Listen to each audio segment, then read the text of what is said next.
Vote की चोरी नहीं की, वोट की लूट की, डकैती की। अधिकारी जात के आधार पर पोस्टिंग पाए थे और उन्हें निर्देश थे कि भारतीय जनता पार्टी को किसी भी परिस्थितियों में आपको जिताना है। आज तक चुनाव आयोग ने कोई कार्रवाई नहीं की। कम से कम आज तो बताए कि चुनाव आयोग ने क्या कार्रवाई की है। कि हम चुनाव आयोग से अपील करते हैं कि कछुए की रफ्तार से न चलें। चुनाव आयोग पर पहली बार उंगली नहीं उठ रही है, कई बार उंगली उठी है और विशेषकर उत्तर प्रदेश के चुनाव को लेकर के कई बार समाजवादी पार्टी ने अपनी बात रखी है। पिछली बार जब उपचुनाव था और उपचुनाव में जो धांधली हुई उसको लेकर के भी शिकायत की गई कि किस तरीके से सरकार ने मिलकर के अधिकारियों के सहारे वोट की चोरी नहीं की, वोट की लूट की, डकैती की और जो समाजवादी पार्टी के नेता कार्यकर्ता आते थे उनको फोर्स से रोका जाता था, पुलिस रोकती थी। बूथ के अंदर प्राइवेट ड्रेस में पुलिस वोट डाल रही थी। अधिकारी जात के आधार पर पोस्टिंग पाए थे और उन्हें निर्देश थे कि भारतीय जनता पार्टी को किसी भी परिस्थितियों में आपको जिताना है। हमारे पास बगल में अवधेश प्रसाद जी खड़े हैं, सांसद हैं अयोध्या के। इनकी खुद की विधानसभा में चुनाव चल रहा था।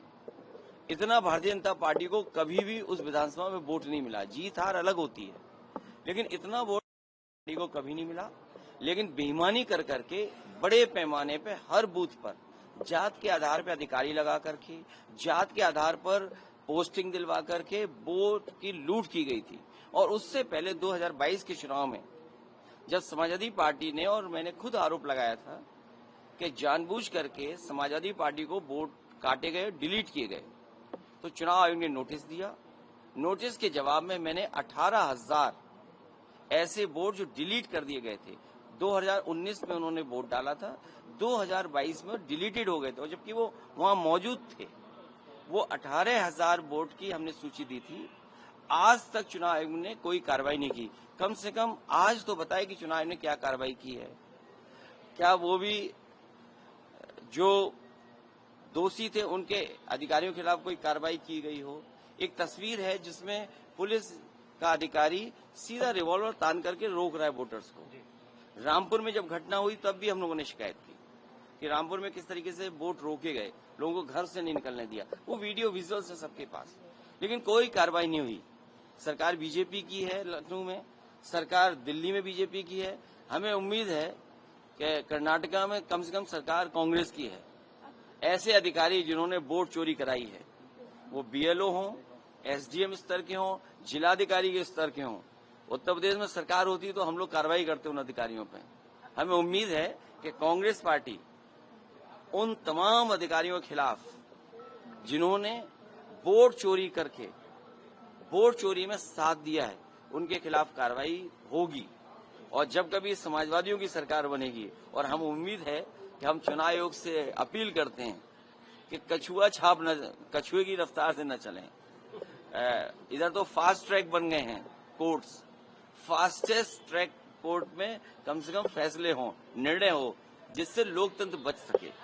अगर वोट का अधिकारी छिन जाएगा तो लोकतंत्र कहाँ बचेगा। अखिलेश जी, राहुल गांधी को इलेक्शन कमीशन अलग अलग स्टेट के कह रहे हैं कि आप ओथ दें, जो आप लिस्ट कह रहे हैं, और आप कह रहे हैं कि मैनिपुलेशन। अभी थोड़ी देर में 18,000 तो मैंने प्रिंट आउट नहीं निकाले एफिडेविट, लेकिन मैं कोशिश करूंगा आप पत्रकार साथियों को 100 में दूंगा जरूर कि एफिडेविट के साथ हम लोगों ने चुनाव आयोग को शिकायत की थी 18,000 वोट जो डिलीट किए थे।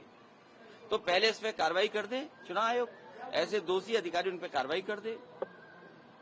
राहुल गांधी पे आपको कुछ नहीं कहना कि वो क्यों नहीं वोट दे रहे हैं?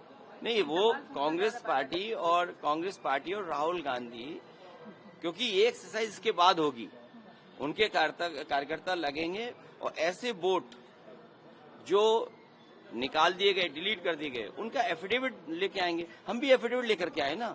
हमने तो 18,000 वोट जो डिलीट हुए थे चुनाव आयोग को शिकायत की थी।